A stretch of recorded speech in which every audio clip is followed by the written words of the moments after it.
Ya, Assalamualaikum warahmatullahi wabarakatuh. Perkenalkan, nama saya Faisal Alfan. Saya dari jurusan Bimbingan dan Konseling Universitas Negeri Malang. Oke, di sini saya akan menjelaskan mengenai goal free evaluation. Nah, yang pertama saya akan jelaskan yaitu pengertian dari goal free evaluation. Nah, goal free evaluation ini adalah model evaluasi yang dikembangkan oleh Scriven pada tahun 1972. Dalam goal free evaluation, Scriven mengatakan bahwa dalam melaksanakan evaluasi program, evaluator tidak perlu memperhatikan apa yang menjadi tujuan program. Yang perlu diperhatikan dalam program tersebut adalah bagaimana kerjanya atau kinerja suatu program. Maksudnya di sini yaitu goal free evaluation ini tidak menentukan itu tujuan khusus, yang dipentingkan yaitu adalah tujuan umumnya. Bahwa model goal free evaluation berfokus pada hasil yang sebenarnya dari suatu program atau kegiatan, bukan hanya tujuan-tujuan yang teridentifikasi pada awal-awalnya.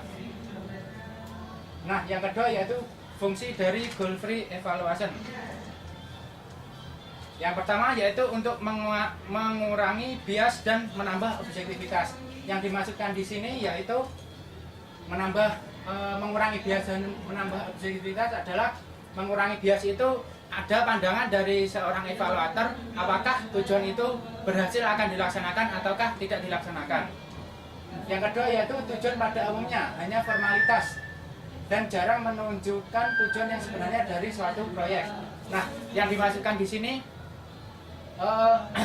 tujuan di awal hanya sebagai kriteria yang menjadi alasan bahwa evaluasi ini dapat digunakan. Yang kedua yaitu yang ketiga, tujuan berfokus pada hasil yang sebenarnya, bukan pada hasil yang direncanakan.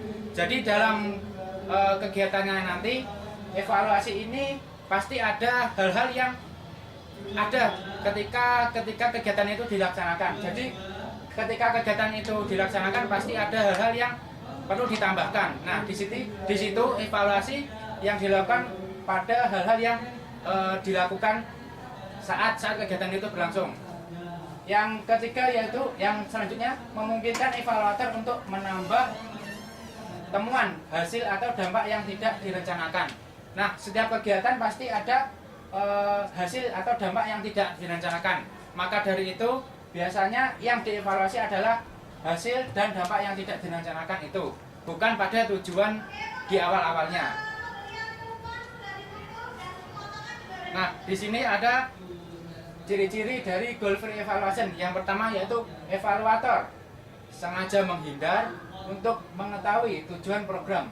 Di sini dimaksudkan yaitu sengaja menghindar yaitu saat mengawali program itu, jadi evaluator tidak menentukan pada tujuan khususnya, yang ditentukan yaitu pada tujuan khususnya umumnya. Tujuan yang telah dirumuskan terlebih dahulu tidak dibenarkan menyempitkan pada fokus evaluasi.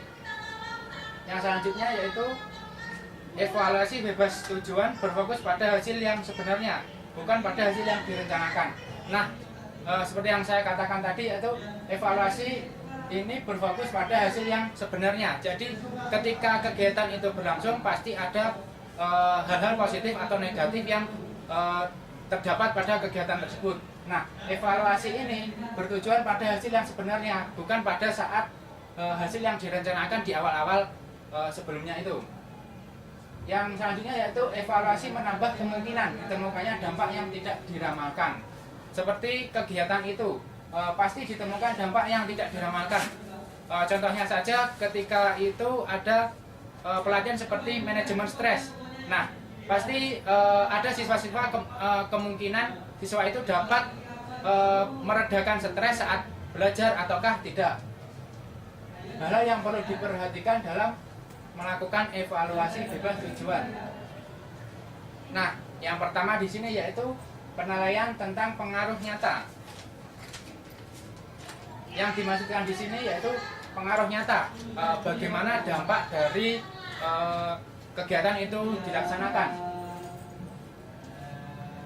Nah, di sini yang kedua yaitu ada penilaian profil kebutuhan yang hendak dinilai, yaitu yang dimaksudkan jika suatu produk mempunyai pengaruh yang dapat ditunjukkan secara nyata dan responsif terhadap suatu kebutuhan.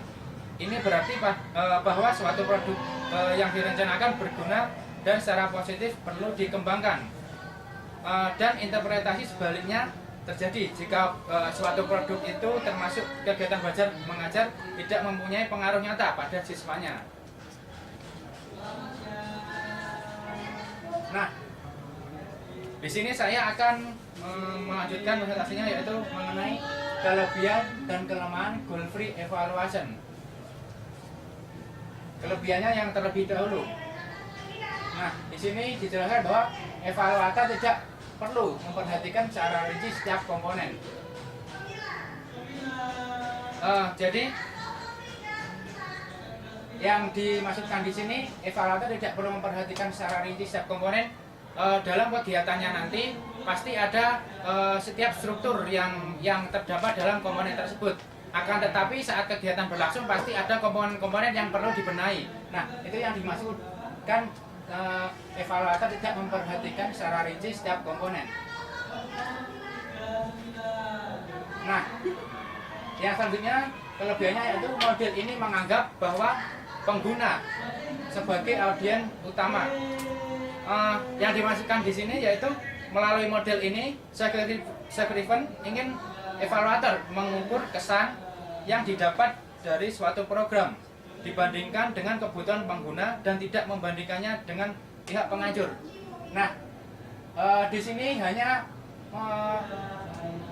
menggunakan audiens, yaitu kesan yang dapat diukur. Selanjutnya yaitu pengaruh konsep pada masyarakat. Nah, di sini dimaksudkan yaitu bahwa tanpa mengetahui tujuan dari kegiatan yang telah dilakukan, seorang penilai bisa melakukan evaluasi. Selanjutnya,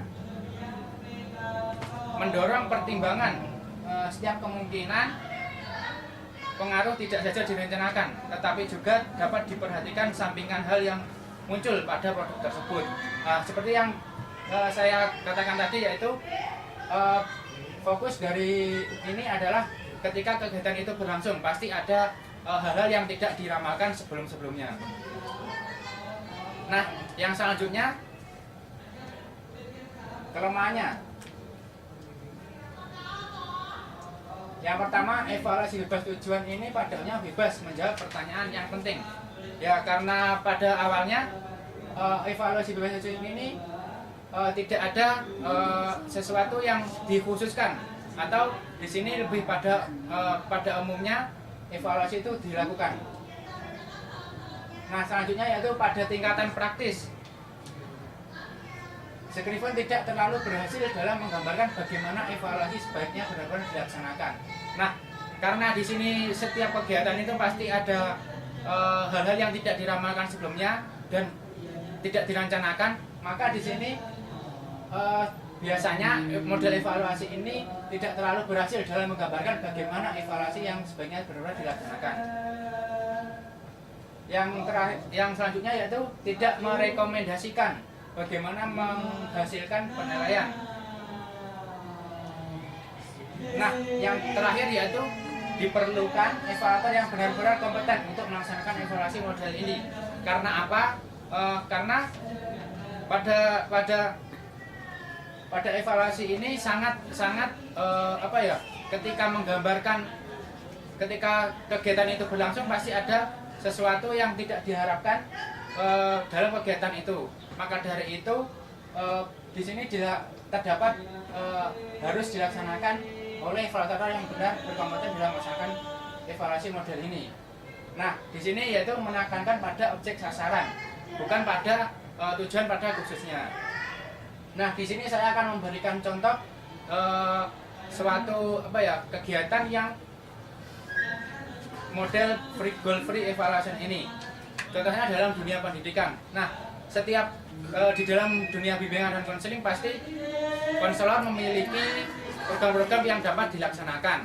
Nah, salah satunya yaitu manajemen stres saat menghadapi ujian nasional. Nah, di situ konselor memberikan suatu bimbingan yang dapat dijalankan di dalam siswa tersebut. Akan tetapi pada saat dijalankan pasti ada kelebihan dan kelemahan dari manajemen stres tersebut. Nah, biasanya konselor yang dievaluasi pada ini yaitu tujuan pada umumnya, bukan pada khususnya. Tujuan pada umumnya yaitu ketika nanti ada sesuatu yang tidak diharapkan, maka hasil evaluasi ini dapat dijalankan dengan sebagaimana mestinya. Yang dimaksudkan di sini ada siswa yang dapat memanajemen stres ataupun tidak dapat memanajemen stres. Jadi di sini dapat terlihat dari dampaknya yang dilakukan oleh konselor tersebut.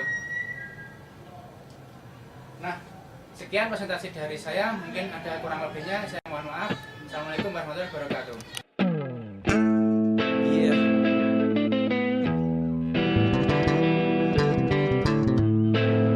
Speaking about the time.